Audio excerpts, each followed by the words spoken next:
রাধে রাধে বন্ধুরা, তো তোমরা সবাই কেমন আছো? আশা করি তোমরা সবাই খুব ভালো আছো। ঈশ্বরকে ভাই আমরাও ভালো আছি।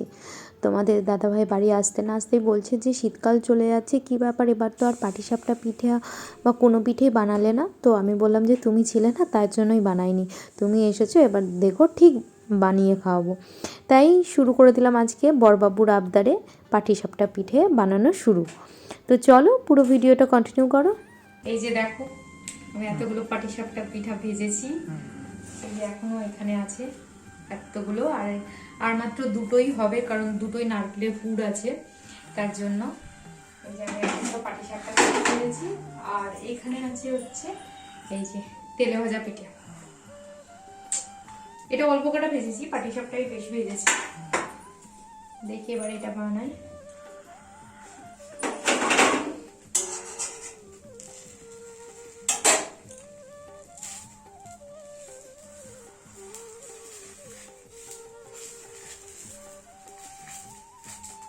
দেখতে পাচ্ছ হাত দিয়ে উঠে যাচ্ছে।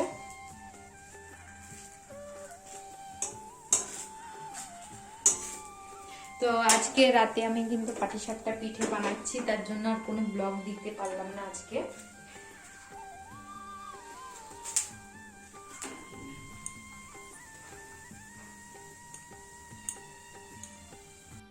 তো শুরু থেকে এতগুলো বানিয়েছি, সেটা তোমাদের সাথে শেয়ার করলাম না। লাস্ট পুরটা আমি দেব, মানে লাস্ট পাটিসাপটা পিঠেটা আমি বানাচ্ছি, তো সেটাও আমি তোমাদের সাথে শেয়ার করে দিই। তো লাস্ট হয়ে যাবে,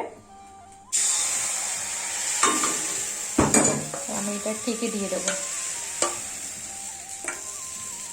তো লাস্টে যেহেতু একটাই পুর বেঁচে আছে, তার জন্য এটা বানিয়ে নিই।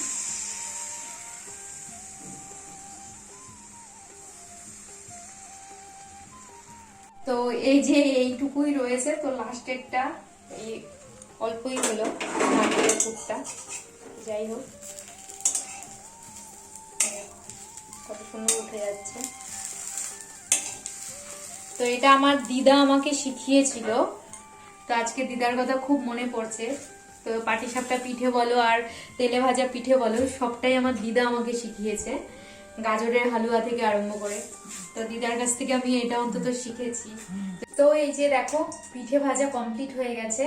এটা তেলে ভাজা পিঠে, আর এটা হচ্ছে পাটিসাপটা পিঠে। অনেক বানিয়েছি, দেখতেই পাচ্ছ খুব সুন্দরভাবে কিন্তু পিঠেটা উঠেছে। আর এই যে এখানেও রয়েছে পাটিসাপটা পিঠে। তো তোমার যেটা বলছিলাম আমি, তোমরা শুনতেই পারলে যে দিদার কাছ থেকেই কিন্তু আমার এই পিঠে তৈরি শেখা।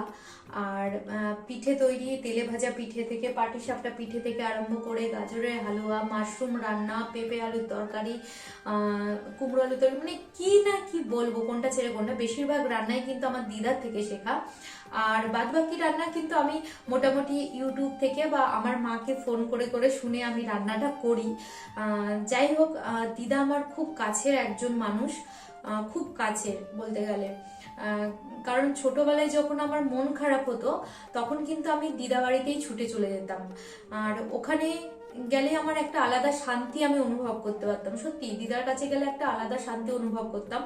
আর দিদা মানে সত্যি বলতে মায়ের থেকে কিন্তু আমার দিদার হাতে রান্না খেতে ভীষণ ভালো লাগতো, ভীষণ। আর এখন তো পরিস্থিতি অনুযায়ী তো আমাকে নিজের রান্না নিজেই করে খেতে হয়, তো সেটা সময়ের সাথে সাথে অবশ্যই সেইভাবেই চলতে হবে। তো যাই হোক, দিদা আমার ভীষণ কাছের একজন মানুষ।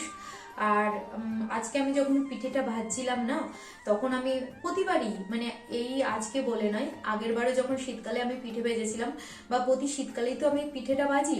তো এই পিঠে ভাজতে ভাজতে পাটিসাপটাটা মানে একটু ভয় লাগে না, পাটিসাপটা পিঠেটা উঠবে কি, তেলে ভাজা পিঠেটা উঠবে কি না, কারণ এরকম হয়ে যায়। তো যাই হোক, দিদা আমাকে সেইভাবে তৈরি করেছে।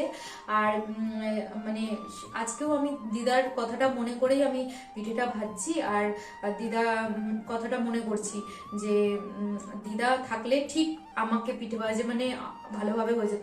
তার কথা স্মরণ করতে আমার কিন্তু পাটিসাপটা পিঠেগুলো এত সুন্দরভাবে উঠেছে যে তোমাদের কি বলবো, তোমরা নিজেরাও দেখতে পারলে। সত্যি দিদার একটা আশীর্বাদও আছে। তো চলো, ঠিক আছে, টাটা।